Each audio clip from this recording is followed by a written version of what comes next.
지난 25일 사법농단하고 관련해서 자유한국당을 제외한 여야 4당이 특별재판부 설치 추진을 합의했습니다.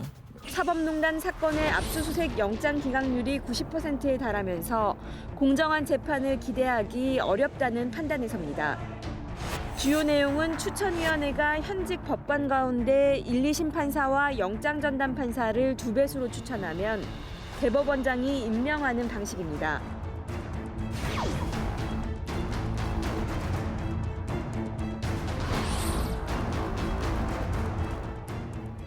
특별재판부가 설치됐던 적이 있나요? 없습니다. 한 번도. 두 번 있죠. 아 옛날 예. 저 반민특위. 반민특위 해방 후에 반민특위가 설립됐고 네. 4.19 이후에 3.15 부정선거자 처벌 소급입법을 만들면서 이제 특별재판부 두 번 있었죠. 그러니까 거의 혁명적인 상황에서 있었던 그러네요. 거예요. 예. 그러니까 지금이 혁명적인 상황이냐. 혁명적인 상황으로 사법부가 스스로 본인들을 내몰았지. 지금이 혁명적 사법부요. 이게 보통 문제가 아닙니다. 제가 네. 법사위원 아니에요. 네. 이분들은 몰라요.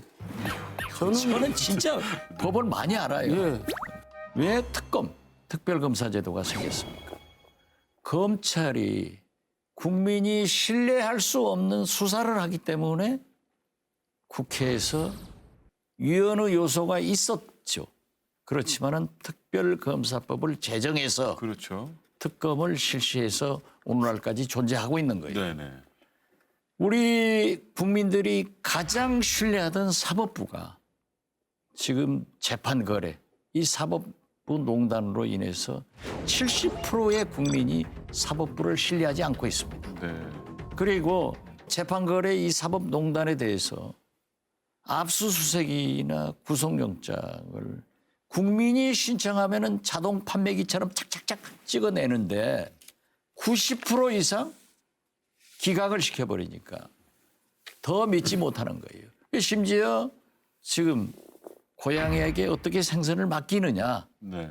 그렇기 때문에 특단의 조치로 사법부가 잘못했기 때문에 특별재판부를 만들어서 이 문제를 정리해서 재판거래 사법농단을 끝내자. 근데 저는 이제 저 대표님 말씀에 공감을 하면서 네. 이 얘기를 지적하고 싶어요. 자가당착. 자, 사법부를 못 믿겠다 그랬잖아요. 네. 저도 못 믿거든요. 근데 그 사법부 수장이 누구냐면 대법원장이잖아요. 그럼 대법원장이 무능하다는 얘기밖에 안 되고 대법원장이 바뀌어야 된다는 얘기예요. 근데 이 대법원장이 지금 대통령이 임명한 지 얼마 안 된 대법원장이거든요. 그렇죠. 그러니까 그건 자가당착에 빠져 있는 거고 예를 들어서 관련된 판사들을 믿을 수 없으면 인사조치를 해서 바꿔서 재판을 하면 되는 거지. 그래서 그걸 이해할 수 없고 또 뭐냐면 네. 이 사법농단이라는 게 이제 직권남용 그리고 재판거래 이제 이런 게 사법농단인데 네. 이 대법원장이 들어와서 조사를 직접 지시를 해서 조사를 합니다. 그 조사 결론이 뭐냐면 일부 권한을 남용한 일은 있었지만 재판거래는 없었다고 결론을 냈다. 부적절한 행위도 법으로 처벌할 사안은 아니다. 이게 이번 대법원장이 들어와서 조사를 한 결론이에요. 그러면서 이걸 다시 또 검찰에 또 의뢰를 합니다.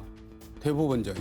그러니까 굉장히 내가 볼 때는 좀 무능한 사람 같아요. 이거 이렇게 액면대로만 보면은. 자기가 조사해서 결론이 났는데 그거를 또 검찰에다 의뢰하는 건 뭐고 지금 사법부를 못 믿겠다고 그러면은 대법원장 책임이잖아요. 전체적으로. 그러면 자기가 책임을 지고 이걸 제대로 재판하겠다고 그렇게 나와야지 그냥 특별재판부 만들어라 이러면 사법부 자신을 갖다가 훼손시키는 거거든요. 자해행위를 하는 사법부에서 거죠. 예. 대법원장이 만든다는 건 아니에요. 제가 국정감사에서 그걸 세게 얘기를 네네. 했는데 문제의 핵심은 재판거래 있었다.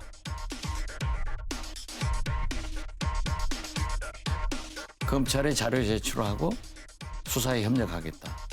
대법원장이 이렇게 기자회견을 통해서 선언했는데 그로부터 2시간 반 후 13명의 대법관들이 사법거래 없었다 하고 선언해버린 거예요. 그러니까 김명수 대법원장의 리더십은 하루아침에 곤두박질 친 겁니다. 근데 저도 이건 도대체 뭐냐? 대법원장이 새로 임명돼서 사법부 개혁을 하겠다고 했으면은 개혁이냐 수구냐. 나는 김명수 대법원장이 선택과 집중을 해서 개혁하고 순장해라. 물러가라.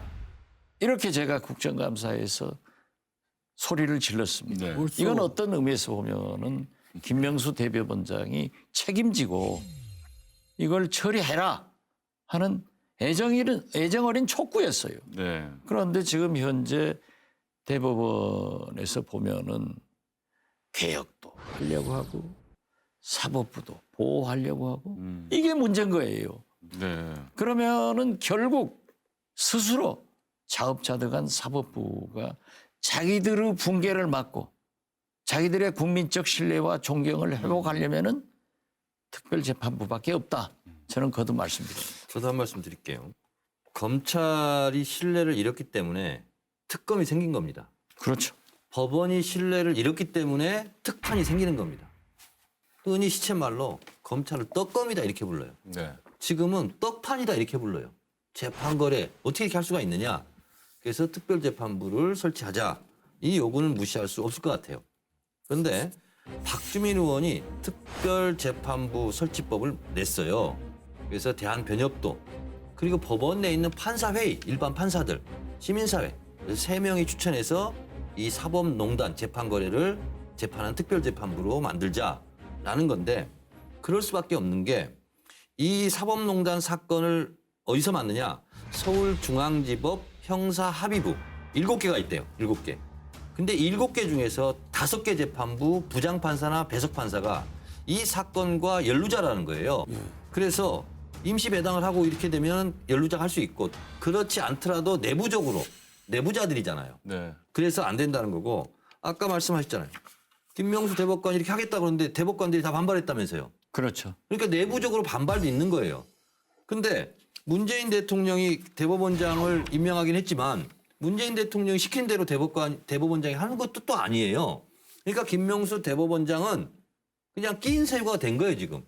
조직도 보호해야 되고 또 국민적 여망도 있고 그래서 오히려 저는 이번에 하면서 털었으면 좋겠어요. 특별재판부를 하지 않고 일반 지금 있는 판사들이 해가지고 또다시 어떤 판결을 내 누가 믿겠어요. 내부자 거래 아니냐. 그래서 오히려 사법부의 신뢰를 위해서라도 이번에 특별재판부를 저는 했으면 좋겠다. 이런 거예요. 제일 오늘 저녁 말씀 중에 제일 잘한 거예요.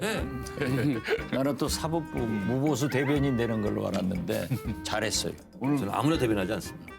자유한국당이 반대하는 이유는 뭐예요? 그러니까 자유한국당은 오래간만에 법과 원칙에 맞는 주장을 하고 있다고 봐요. 내 입에서 오래간만에.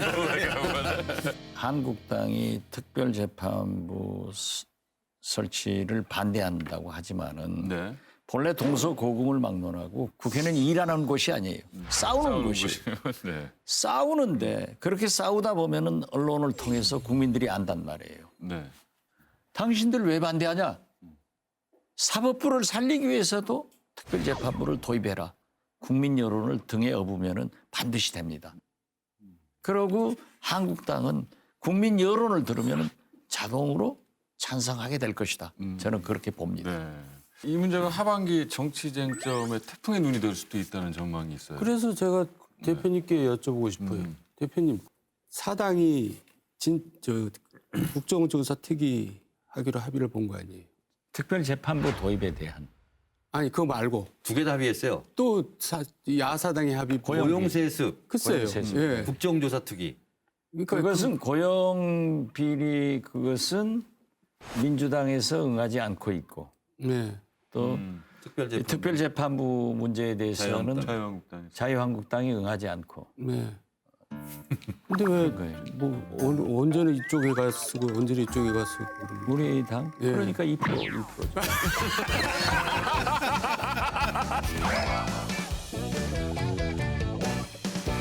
이쪽에서 정두원 전 의원께서 열어주신 판도라 고용세습은 오래된 노조 적폐이다. 한 줄 평 남겨주시죠. 노조 적폐는 아니다. 이제 일부 포함될 수 있다. 한 줄 평 남겨주시죠. 모든 적폐입니다. 모든 기업들이 다 해당되고 있는 거예요. 공기업들이. 그렇기 때문에 이건 제도적으로 개선해야 된다. 네, 네.